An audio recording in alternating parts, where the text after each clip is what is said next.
shit too. You all was the one ever since my hair was me and my brothers be ballin' like all three. I can never leave my brother Mario Luke. I can tell the weather, but I can feel it in the air, rain coming soon. Oh, they talking hot, cool, and more vibe. Making shower on the block, no shampoo to the metal.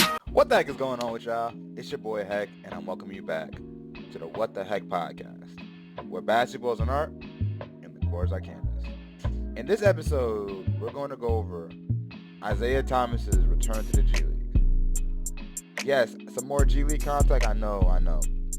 But it's going to be interesting to see how well Isaiah Thomas plays, because Isaiah Thomas has been on a ride.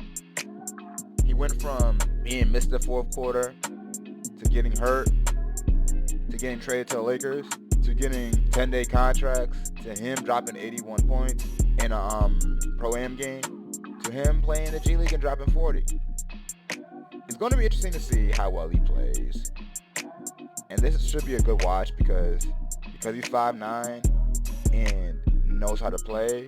If you are a shorter guard, you can add things that he does well to your game, and it can help you against taller and more athletic players. But hey, don't forget to like, share, subscribe. We are at 98 subscribers. Let's get us to 100. And with that, let's get to the action, y'all. Isaiah Thomas is a 5'9" playmaking shot creator who has elite quickness, a good handle, and can shoot. So what are his strengths? Quickness and athleticism. If you are a 5'9" and you are a scorer, you have to be fast as you know what to stay in the NBA, because in the end of the day, they have to justify playing you over somebody who's 6'6". 2, when he gets to the rim, he has good touch around the rim, and also he's very good at throwing on bigger players' timing. Whether that means going into their body, whether that means showing ball fakes, whether that means pump faking in the lane, finishing off a 2, which is our needs. That, along with having a good floater, are needs for our shorter guards to be successful. And 3, he was a very good shooter. As I said, when you're the smallest guy on the court, you got to be able to shoot. It don't matter how tall no matter how good your athleticism is. If you cannot shoot and you're the smallest guy on the court, why would I pick you up? It is what it is. Now, what are his weaknesses? Defense.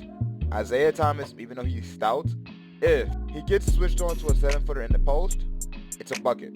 2, facilitating and passing. Isaiah Thomas is a really good passer, but because he is a lot shorter than everybody else on the court, he can find himself in a jam, and it's a lot easier for somebody who's 6'7" to pass it over, to throw it to the wing and pass it over somebody versus somebody who's 5'9".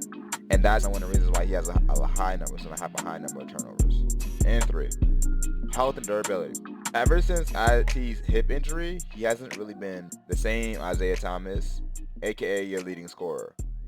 But I generally feel that he can find a role or a niche on the NBA roster as probably being a 6th man of the year or something. It's just that, can somebody who's undersized, who's a one-way scorer, can make a bench roster? Because in the end of the day, if he's on the court, you got to play and rotate the defense in a certain way. But hey, with that being said, y'all know the drill. Don't forget to like, share, subscribe. And with that, let's get to the action. So what I want you to do is pay attention to this. Pick and roll. Big man isn't drop. He's tagging. Wide open shooter in the corner. Boom! Pick and roll. He's going over it. He's attacking baseline. 17 helps. Now what Isaiah Thomas does, instead of him waiting for the ball to hit him on the top of the key, he slides over to find an open space to shoot the ball. Sometimes you gotta realize it's more important about being seen than wide open. Because he could be wide open right here in the corner, but if they don't see him, you're not gonna get the block. Get to shoot. Boom! Pick and roll. He got 3 on him. He sees that the open space is the corner, so he throws the ball to the corner. His man finds a space, good shot. He gets the ball. He waits with the screen. His stance is too far open. He's shading him left way too much. He realizes this, so what he's gonna do is he's gonna swipe off his arm and just goes downhill. Drops his shoulder. He's beat. inside, outside gets in front of him, so that way he doesn't have an angle to block the ball. Good layup. If you want to play in the NBA under 6'3", you need to be able to finish the taller players in general. Look at Chris Lakes. Look at Isaiah Thomas. He sees a screen. He realizes he can obviously come out and shoot this three, but he curls it. Big man hits him. Now he attacks. This is called an extension finish. He keeps the ball away from the big man's length. Pause. And lays the ball up. Good shot. Good take. The mid-range opens up the drive. Here's the reason why. He's attacking him. He's going downhill. Because he knows that he's going downhill, what this defender wants to do is he wants to cut him off and beat him to the spot and contest a layup. If you don't have a mid-range jumper, your layups are going to be a lot harder than they have to. Good shot. Here, this is Steve Nash trick. So what he used to do, is he used to dribble on the lane line. Why? First reason, it opens up cutters. The second reason, sometimes when you're dribbling through this area, you can find space to shoot the ball. Same thing here. He attacks baseline, he doesn't have anything, and what he does is, because he lacks off, because he thinks that he's done, he's wide open, he finds space right in the mid-range. Good shot.